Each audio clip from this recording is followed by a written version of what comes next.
Hola, hola, buenas noches. Estamos esperando que se unan a este segundo aquelarre de Generación FM. El día de hoy platicaremos con alguien muy interesante, con María Elena Zamora, y hablaremos sobre las mujeres y las adicciones. Veamos con esta especialista en el tema si ella es, que ella nos dirá si hay o no diferencias entre las mujeres y los hombres en cuanto a las adicciones y qué tendríamos que tomar en cuenta y entender de este proceso para las mujeres. Entonces, en un momentito más estará ella con nosotras aquí en el aquelarre feminista. Recuerden que las brujas encarnamos a las mujeres liberadas de las dominaciones, de todas las limitaciones que nos hicieron creer que tenían y que nos habían puesto en el camino. Entonces, pues aquí estamos saludando a esta bruja el día de hoy que vamos a tener con nosotras en el programa, invitando a integrarse. Esperemos un momentito que ya se una con nosotras María Elena. Buenas noches a quienes están integrando a la transmisión. Hola María Elena, qué gusto tenerte con nosotras. Hola, Carlos, Estoy gracias. muy contenta Ajá. de que nos expongas tu trabajo, estoy muy contenta de que estés con nosotras y nos platiques un poquito del gran trabajo que has hecho hablando de las mujeres y adicciones. Les comento, María Elena es doctora en trabajo social y ahora está trabajando en un centro de adicciones, no sé si concretamente con mujeres o abierto, ella nos contará en un momento.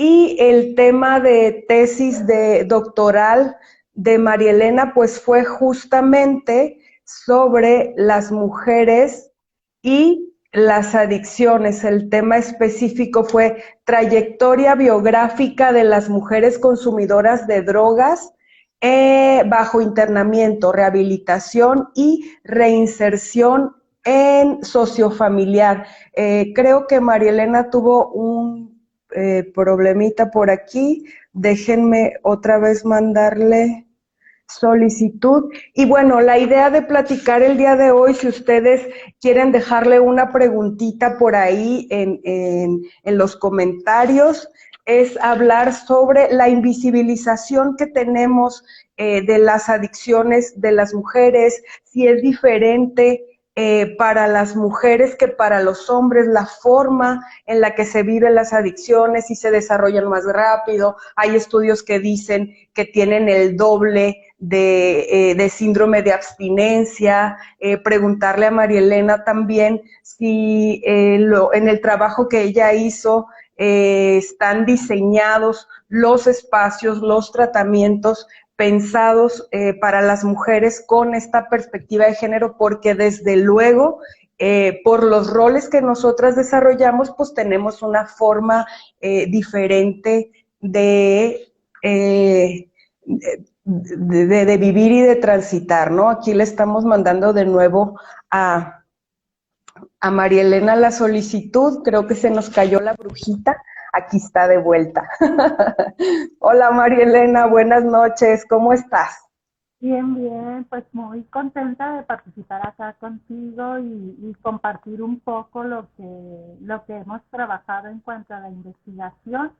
Y pues sí, estas temáticas pues surgieron a partir de mi trabajo como trabajadora social o sea, en mi práctica profesional prácticamente de trabajar en centros de integración juvenil. Entonces, durante esta preparación que yo tengo sobre el consumo de drogas en población femenina, pues sí surge a partir de cómo yo observo cómo se da el fenómeno del consumo para hombres y mujeres. Obviamente, sí, también para los hombres es difícil, ¿no? Porque también hay mandatos de género que también afectan el que ellos accedan a este consumo de drogas, pero también es importante mencionar que pues las mujeres estadísticamente pues somos la mitad de la población, ¿no? Y eso no Ujú. significa que no nos enfermemos o que no tengamos acceso a problemáticas como en este caso las adicciones. Y por ejemplo, ¿cómo se observa? Por ejemplo, en los datos estadísticos de Centros de Integración Juvenil de pacientes que acuden a estos servicios, pues vemos que de 7 hombres que acuden a tratamiento, uno es mujer, ¿no? Y las mujeres que acuden a estos servicios, pues ya acuden cuando su problemática ya es grave, ¿no? Cuando ya perdieron ya sus daños a la salud, pues son más graves, ¿no? O su acceso a estos tratamientos es más tardado, ¿no? También es importante mencionar que son muy pocos los espacios donde ellas pueden tener acceso a tratamiento, ¿no? Y que pues bien sí hay políticas públicas que se han ido elaborando, formando para atenderlas, pues esas también tienen un sesgo, ¿no? Así como también los datos estadísticos, porque los datos estadísticos surgen o la atención va en base a los hombres, ¿no? O sea, el hecho de que ellas acudan muy poco a tratamiento no significa que el problema no está, ¿no? Sino ahí está, existe. Uh-huh.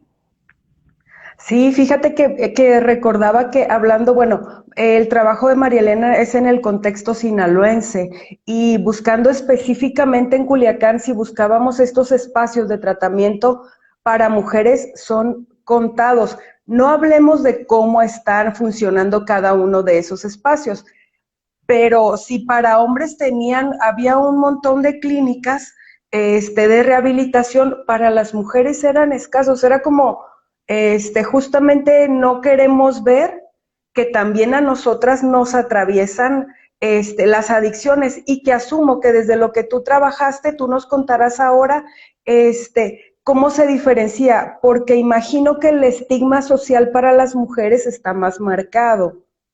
Ajá. Sí, mira, aquí, por ejemplo, las diferencias son tanto físicas, biológicas y socioculturales, ¿no? Es Ok. importante también identificar que, por ejemplo, en el caso de las cuestiones físicas, pues el consumo en mujeres está más relacionado con cuestiones de trastornos depresivos, por ejemplo, trastornos de ansiedad. Y si nos vamos a cuestiones socioculturales, también nos vemos el que ellas rompan los roles de género, es decir, el ser buena madre, buena hija, buena esposa, y también algo que es importante y hay que ver que no es visibilizarlas como un grupo vulnerable, ¿no? Sino como un Ujú. grupo que también puede enfermarse, que también está expuesta al consumo de drogas, ¿no? Y luego también dentro de esos estereotipos o estos estigmas, estos centros de rehabilitación donde nosotros llevamos a cabo esta investigación, observamos cómo estas clínicas fomentan y fortalecen estos estereotipos de género, ¿no? Porque el tratamiento es en base a cuidarse entre ellas. Es decir, o sea, yo mujer cuido a la más enferma, ¿no? Por ejemplo. Entonces no hay, desde que ellas llegan a estos espacios, no hay un protocolo con perspectiva de género, ¿no? Que es una categoría muy importante, es una herramienta básica para establecer esos procesos de tratamiento, ¿no? Entonces, esas son también las diferencias físicas, pues también tienen un impacto, no es lo mismo la mujer adolescente que la mujer ama de casa o que la trabajadora o la profesionista, ¿no? Porque es importante también visualizar que se da en cualquier contexto, ¿no? El consumo de drogas no es una problemática exclusiva de un sector sociodemográfico del Estado, Ujú. ¿no? O del país, sino que puede, Ajá. todos, todas y todos estamos expuestos.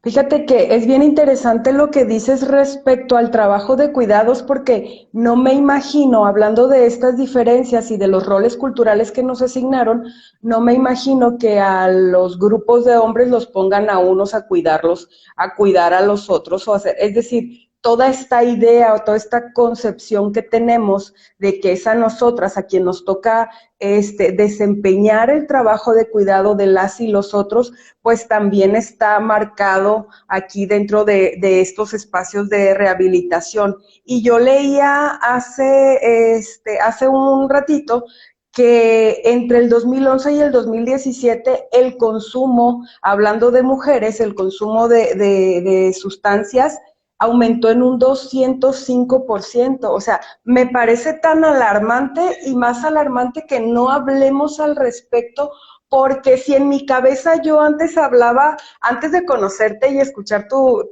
tesis, si yo pensaba en adicciones, automáticamente a mi cabeza se venía un nombre. Y esta es como la parte visible de la problemática, pero del otro lado pues tenemos una explosión también, hablando de adolescentes y hablando de mujeres, pues que a la que quizá no hemos volteado a ver como con la dimensión que tiene, ¿no?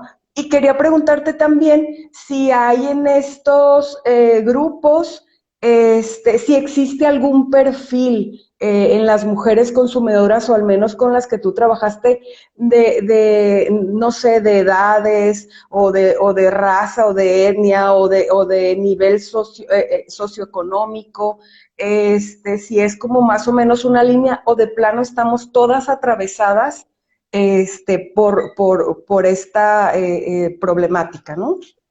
Sí, y fíjate que dentro de esta investigación o de estos hallazgos que surgieron a partir de este trabajo de investigación, sí nos encontramos mujeres con unas características sociodemográficas relacionadas con, por ejemplo, que son estudiantes, con nivel preparatorio, ¿no? O nivel secundaria. Wow. También nos encontramos que es igual para la mujer de una comunidad rural o de una ciudad, ¿no? O sea, es una situación o un problema social que atraviesa a cualquier extracto social, ¿no? Pero se recrudece más en poblaciones de clase media alta, ¿no? Entonces, también es importante que muchas pues no tienen acceso a los tratamientos, ¿no? También es dependiendo el extracto sociodemográfico, pues también acceden a los tratamientos. Y, por ejemplo, ir a un anexo, pues es pagar para que vayan por ella a donde estén, ¿no? Por ejemplo, es pagar su estancia ahí, en ese centro, ¿no? Y aquí estamos hablando de centros no especializados, que son anexos, ¿no? Los anexos. Y aparte, estar pagando, o sea, si requiere un servicio médico, pues es pagar tú como familiar la consulta, ¿no? Del médico, del psicólogo. Entonces, estamos hablando de mujeres con preparatoria terminada, que algunas por alguna razón personal migraron a Estados Unidos, a Tijuana y se regresan, ¿no? Pero ya con la adicción, ¿no? Eso es así como por mencionarte algunas características sociodemográficas. Y también algo que es importante, ¿no? La adicción tiene, no necesariamente un consumo es problemático o es una dependencia, sino que son, por ejemplo, si son adolescentes, pues es probable que sea un consumo experimental. Entonces, se tienen que armar los procesos de tratamiento de acuerdo a...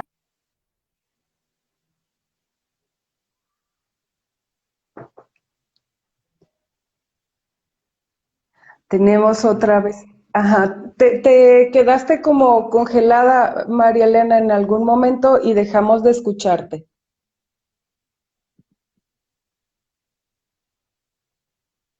No. No.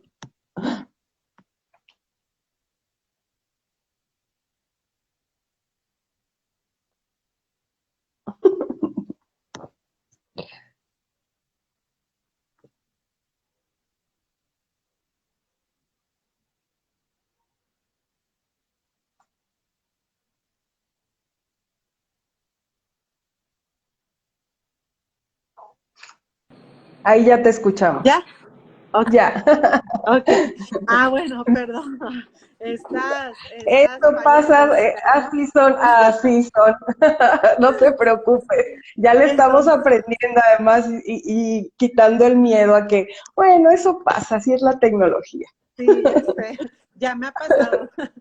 Entonces, eso sí es muy importante, pues, o sea, que son tratamientos no especializados y que puede acudir, este, siempre y cuando tengas los recursos socioeconómicos, pues. Ajá. Claro, no imagino a una mujer de un estrato económico bajo pudiendo pagar, costear lo que implica un espacio de estos, que de por sí pues son caros en cuanto a tratamiento, caros en cuanto a atención, caros en cuanto a todo lo que implica. Además, quitar del rol que estaba desarrollando una mujer en un espacio, en la familia, en social, para estar recluida no sé cuánto tiempo tenga que ser, ¿no? Y tienen relación esta entrada o esta irrupción a las drogas, a estas adicciones con la violencia que viven. Es decir, si yo hablo de Sinaloa y pienso y en algún momento trabajé en un espacio que atiende a mujeres víctimas de violencia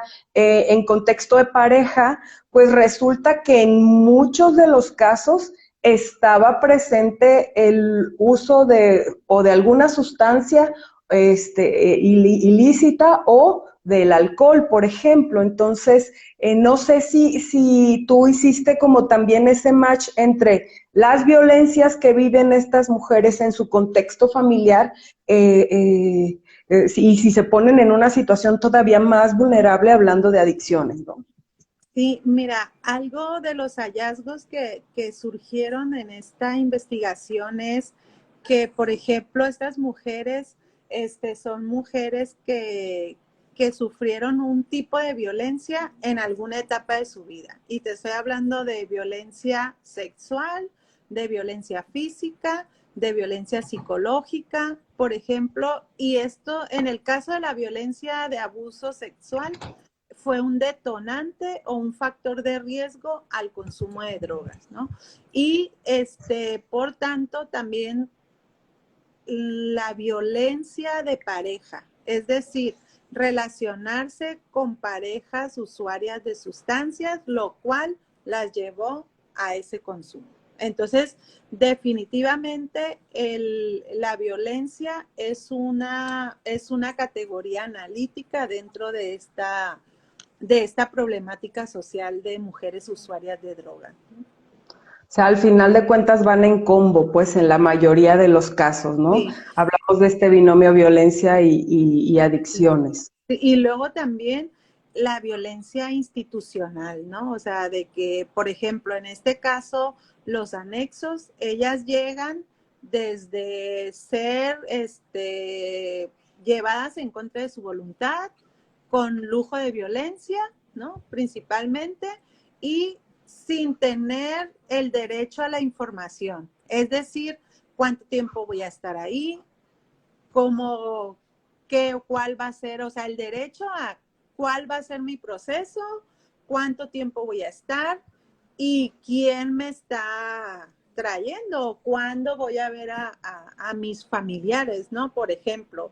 Y una violencia estructural que se va formando como instituciones totales, ¿no? Como dice Goffman cuando habla en su ensayo sobre internados, que dice que son instituciones totales aquellas que se van estructurando a partir de la ayuda mutua, ¿no? Del el cuidarnos unos y otros, pero a la vez también dañarnos, ¿no? Entonces, ese tipo de violencia estructural se va generando en estos centros porque se van haciendo relaciones de poder que van jerarquizando los poderes ahí dentro de las mismas clínicas, ¿no? Entonces, para tú poder estar tranquila, para poder tú, tienes que ceder, ¿no? O tienes que aceptar esa violencia, ¿no?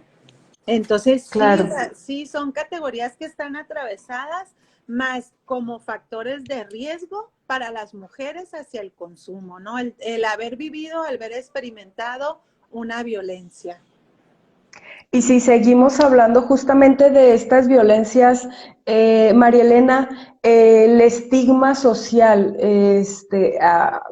creo, tú sabrás mejor que a las mujeres, por supuesto que si a los hombres les reprochamos como sociedad o les reclamamos el vivir dentro de estas adicciones, considero, tú nos dirás mejor, que las mujeres todavía son así doblemente juzgadas cuando están atravesando una situación como esta de vivir consumiendo sustancias, ¿no?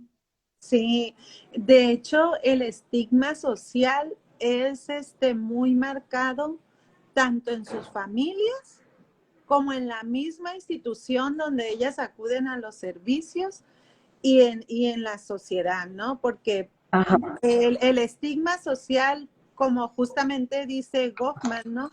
Es, es una persona que es considerada ya no funcional en la sociedad, ¿no? Ya que ya no va a aportar nada ni a la familia ni a la sociedad. Entonces, para ellas es un doble estigma, ¿no? De ser mujer y ser adicta, porque el estigma va relacionado con que perdiste tu rol de ser buena madre, cuidadora, porque, o sea, tú no estás para que te cuiden, o sea, como mujer, sino tú estás para cuidar al que se enferme. Entonces, ese estigma también de decir, bueno, ya no soy buena hija, ya no soy buena madre, entonces por eso pierdo mis derechos a recuperar a mis hijos o a decir, voy a regresar a mi familia, ¿no? Entonces ya no es igual, ya no es vista igual. En cambio, fíjate, en mi experiencia de mi trabajo, cuando he observado que cuando va un hombre a tratamiento, va la mamá, va la tía, va la hermana, va hasta la vecina, ¿no? A veces. Sí. Y en el caso de las mujeres, no, van solas o va con su amiga, con su pareja, pero con muy poco apoyo. O sea, sus redes sociales son muy limitadas, ¿no? Entonces, sí, y tiene que ver con eso que tú dices, ¿no? Sí, lo mismo pasa con las mujeres en reclusión. Siempre que hay hombres en reclusión, siempre hay una red de mujeres que nunca lo soltó. Sí, no es la mamá, es la hija, es la hermana, es cualquier mujer que tenga como en su red, no se van esas redes, no se pierden esos vínculos. Y cuando es una mujer la que está en reclusión y que quebró todo estereotipo en el que teníamos que estar metidas las mujeres justamente porque tenemos que ser las buenas del cuento, también se quedan solas en la mayoría de las ocasiones, ¿no? Y En tu experiencia, sentimiento de culpa, ¿crees que ellas experimenten como, ok, ya las está estigmatizando la sociedad, las está estigmatizando su familia, ya fueron las malas madres, ya son las malas hijas, ¿hay esos sentimientos de culpa en ellas a diferencia de los varones? Sí, sí, ellas manejan mucho esa cuestión de la culpa, ¿no? De decir, o sea, por mi culpa, mis hijos ya no están conmigo, o por mi culpa, mi familia se desintegró, ¿no? Aunque dentro de la familia haya, la relación familiar haya sido un factor de riesgo para ellas, ¿no? Por ejemplo, el que tengan padres consumidores. También mucho de estas mujeres, ese sentimiento de culpa tiene mucho que ver con esa cuestión de género, ¿no? De perder ese rol de ser mujer en la familia y en la sociedad, ¿no? De que aunque nosotros escuchamos mucho de que hay el género y la perspectiva de género y toda esta cuestión teórica, metodológica que surge a partir de la lucha para los derechos de las mujeres, pues realmente son poblaciones que no están capacitadas o no están preparadas para reconocer que están expuestas, ¿no? Que es parte de la experiencia propia personal de ellas, más sin embargo no significa que digamos, las mujeres tienen que consumir, ¿no? Claro. Sino es qué políticas públicas de salud se están generando, si realmente estas políticas tienen una evidencia científica, porque, por ejemplo, en esta cuestión de la violencia, si una mujer violentada, adicta, llega a un refugio, pues no es rechazada, porque no pueden tenerla ahí. Pues entonces, ahí entonces estamos hablando de un estigma, ¿no? También. Sí. Entonces, sí es importante visibilizarlas, ¿no? De que ahí están y que tienen un doble estigma y a veces hasta triple, ¿no? De que en cualquier lugar ellas son estigmatizadas, ¿no? Y también eso de que, y culpadas, ¿no? De que, o sea, consumió porque es lo más fácil, ¿no? O porque se enredó con alguien que consumía y el amor romántico, ¿no? De que... Sí, justo eso te quería preguntar, si dentro de esta historia también entra en juego el amor romántico y todo lo que nos dijeron que teníamos que ser y hacer pensando en función de la pareja, si una vía de entrada es una pareja consumidora, para que las mujeres también empiecen el camino, no porque tenga que ser, pero creo que esta construcción también pesa en nosotras y pues tú platícanos a ver si reconoces como también ese como un factor, ¿no? Sí, sí es un factor muy importante en el caso de las mujeres el tener pareja, el conocer una pareja usuaria de drogas, porque es así como que yo tengo que hacer lo que la persona me dice y tengo que acompañarlo, ¿no? Por ejemplo, hay un relato de una de ellas que es mamá soltera y trabaja en un supermercado y entonces ahí conoce a este señor que iba al súper y la empezó a enamorar y la empezó a conquistar y entonces al inicio ella por su misma necesidad afectiva pues empezó a aceptar todo lo que él le decía y él le ordenaba, ¿no? Entonces, de esa manera es como ella empezó a consumir cristal, ¿no? que son las metanfetaminas. Y entonces ya esta persona prácticamente la secuestró, ¿no? O sea, de que no la dejaba hablar con familia, no la dejaba ir a ningún lado y él así como sombra, ¿no? Y una de las cuestiones o que afecta el cristal, por ejemplo, es la celotipia, ¿no? Y también la violencia, ¿no? Las personas usuarias de cristal son muy dadas a la violencia, ¿no? Porque es algo que activa esa droga, ¿no? Esa sustancia por ser estimulante. Entonces, y otro relato así habla de que esta persona, cómo la empieza a prostituir para conseguir las drogas para ambos, ¿no? Entonces, y de que es sí, te amo, te quiero, pero necesito la droga, ¿no? Entonces, ese amor romántico, o esa necesidad afectiva, ¿no? Más que nada de construcción de las relaciones interpersonales, ¿no? También, por eso hablamos de que en el caso de las mujeres está muy relacionado con trastornos psiquiátricos y psicológicos, ¿no? De que cómo estos trastornos son un factor de riesgo al consumo de drogas.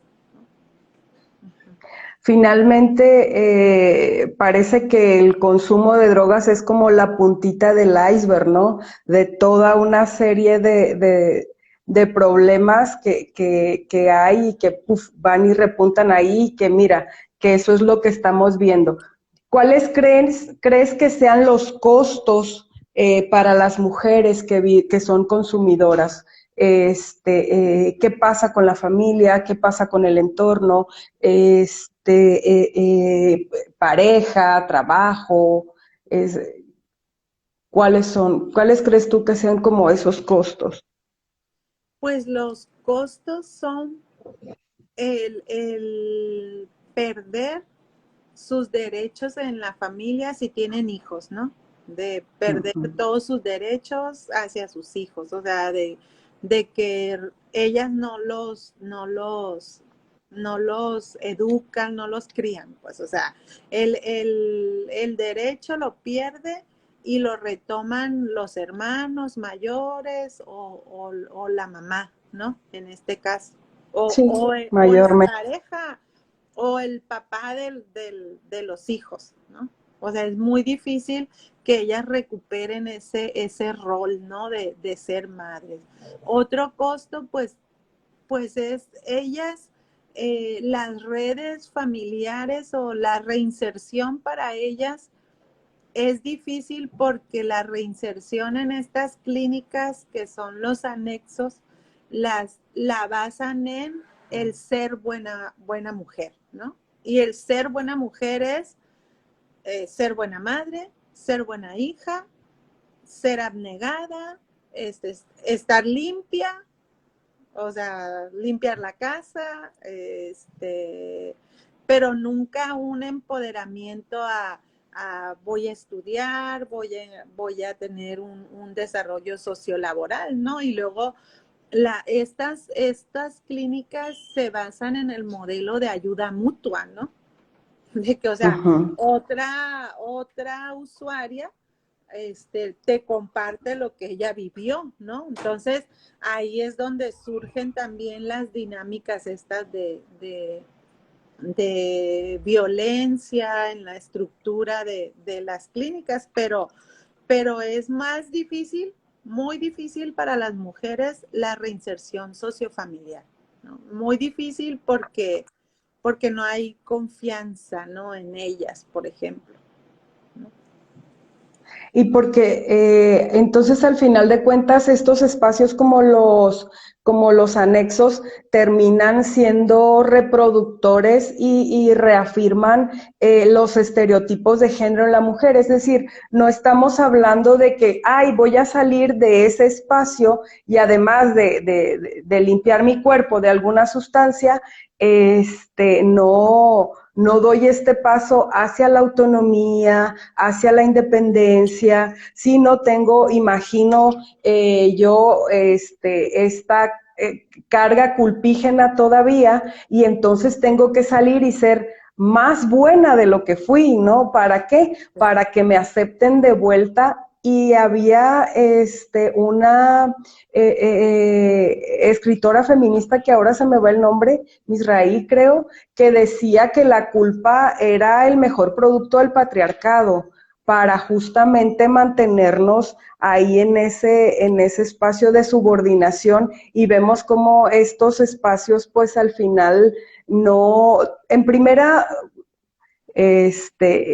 imagino que no están diseñados para las mujeres, y en segunda que no están conforme a derecho, y menos si hablamos de enfoque de género, ¿no?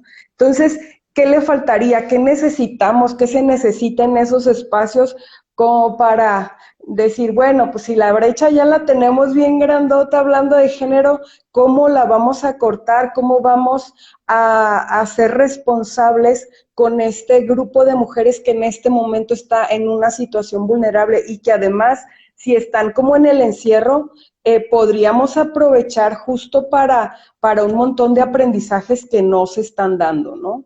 Sino reafirmando lo que tú nos decías hace un momento de pues estereotipos de género.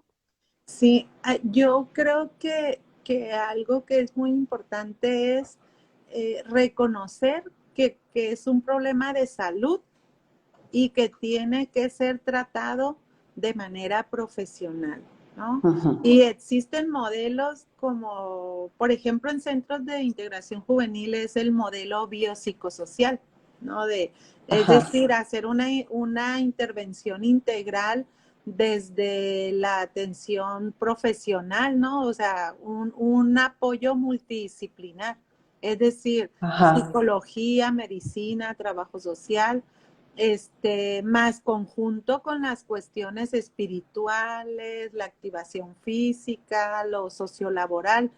Pero bueno, si el Estado o la política pública no alcanza para este tipo de espacios profesionales, pues entonces especializa esos centros, ¿no?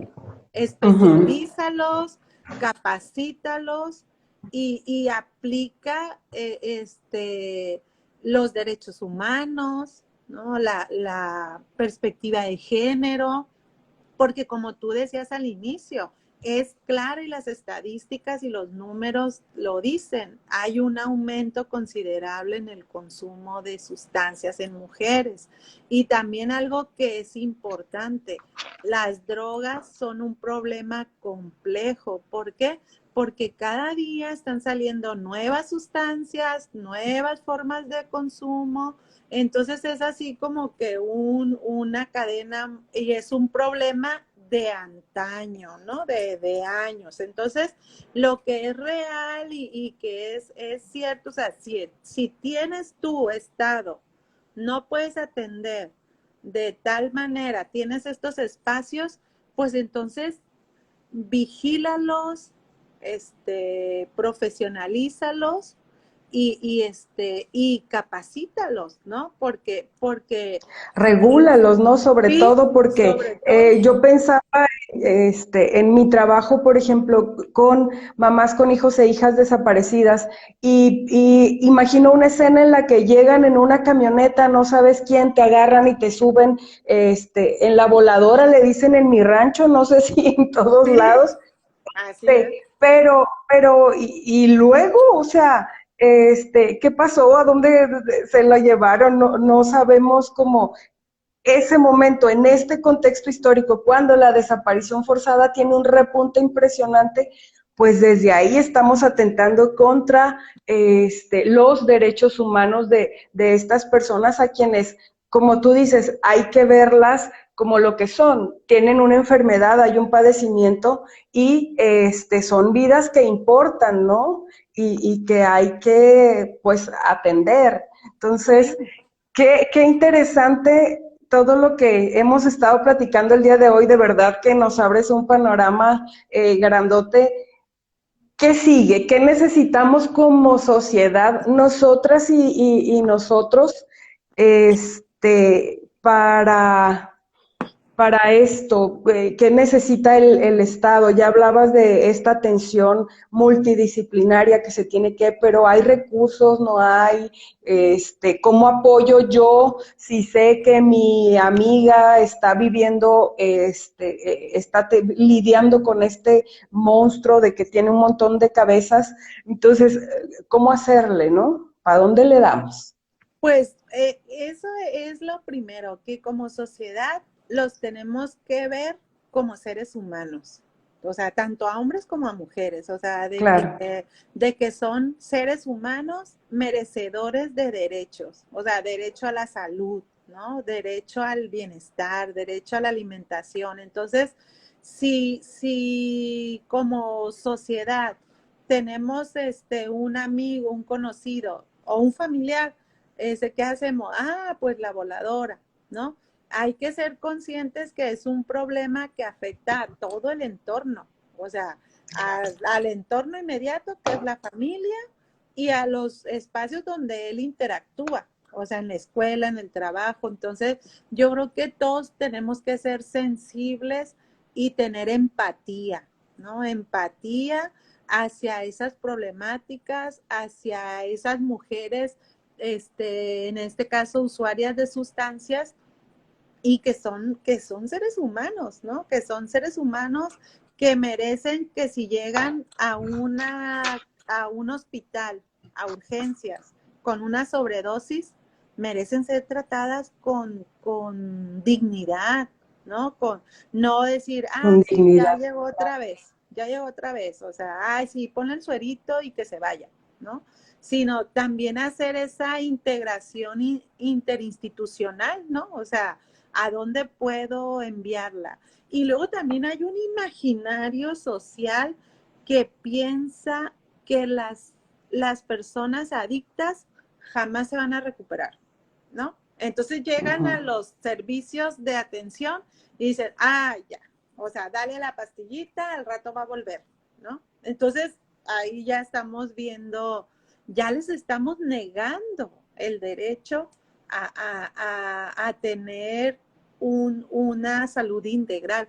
Porque mira, la salud las drogas, el uso de drogas es un problema de salud mental.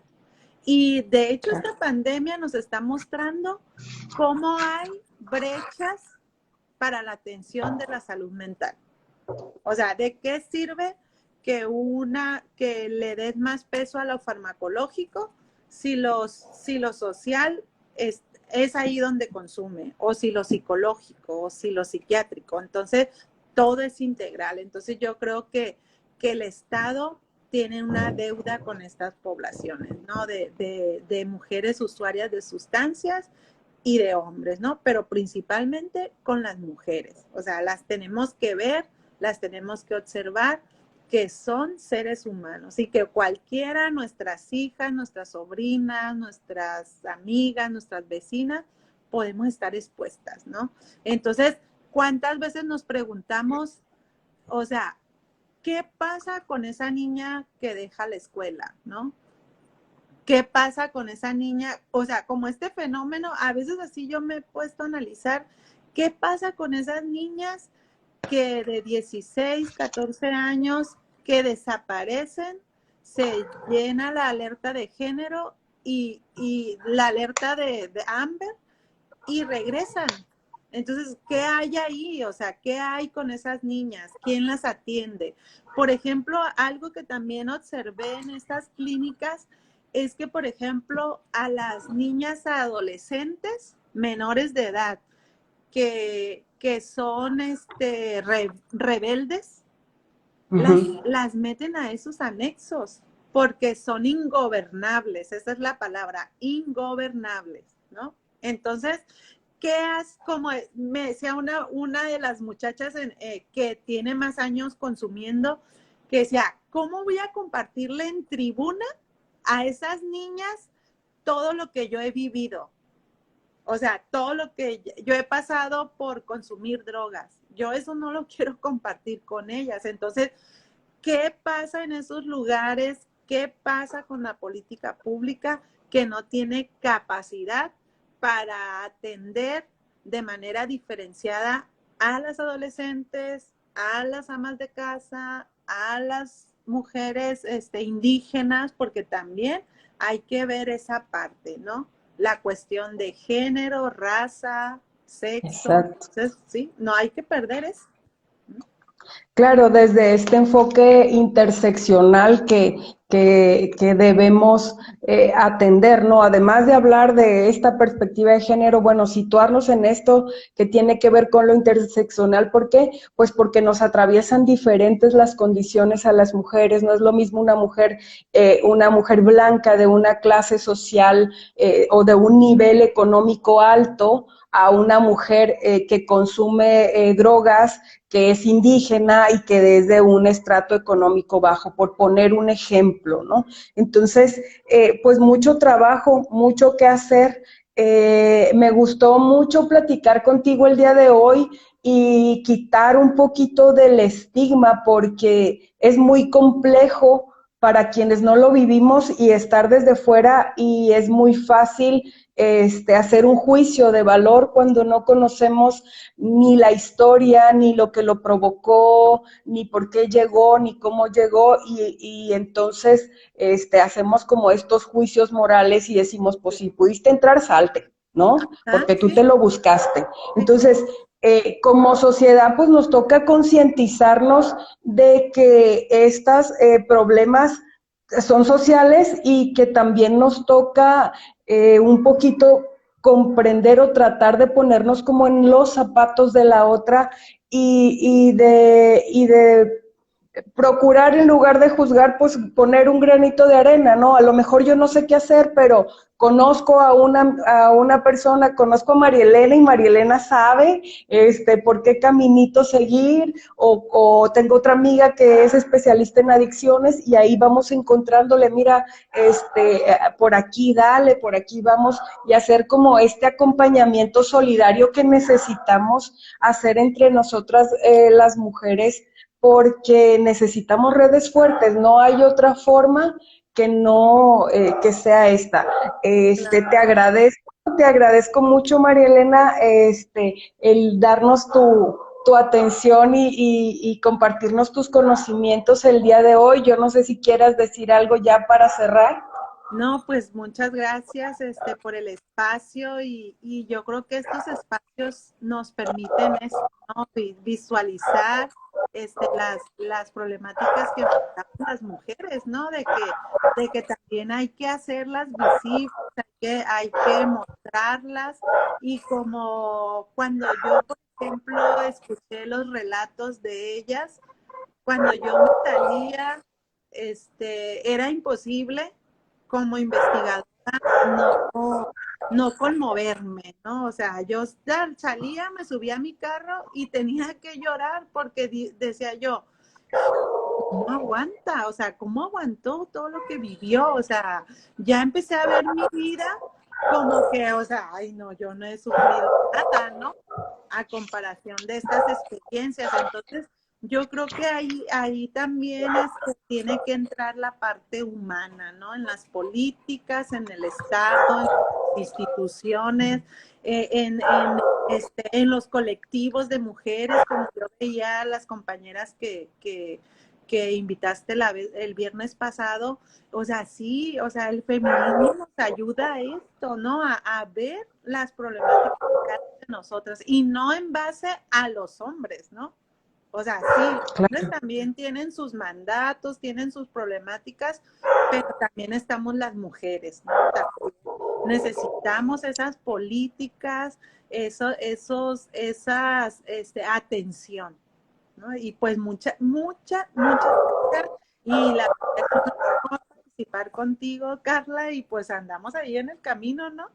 Todas juntas. en el camino nos encontramos. Pues bueno, Sí, quiero sí. agradecer a Generación FM por el espacio. Gracias a María Elena Zamora. Ella es doctora en trabajo social, su especialidad es justamente mujeres y adicciones. Gracias a ustedes por acompañarnos. Les esperamos de verdad el próximo viernes con otro tema que gire en torno a nosotras las mujeres. Es necesario que nos volvamos auroras con las otras y que volemos juntas, que las brujas vayamos volando juntas, ya que nos liberemos. Les esperamos el próximo viernes en punto de las 8 de la noche, horario del centro, y a las 7 horario del norte del país. Entonces, pues muchas gracias. Gracias. Que tengan un bonito viernes, bonito fin de semana. Bye, bye. Bye.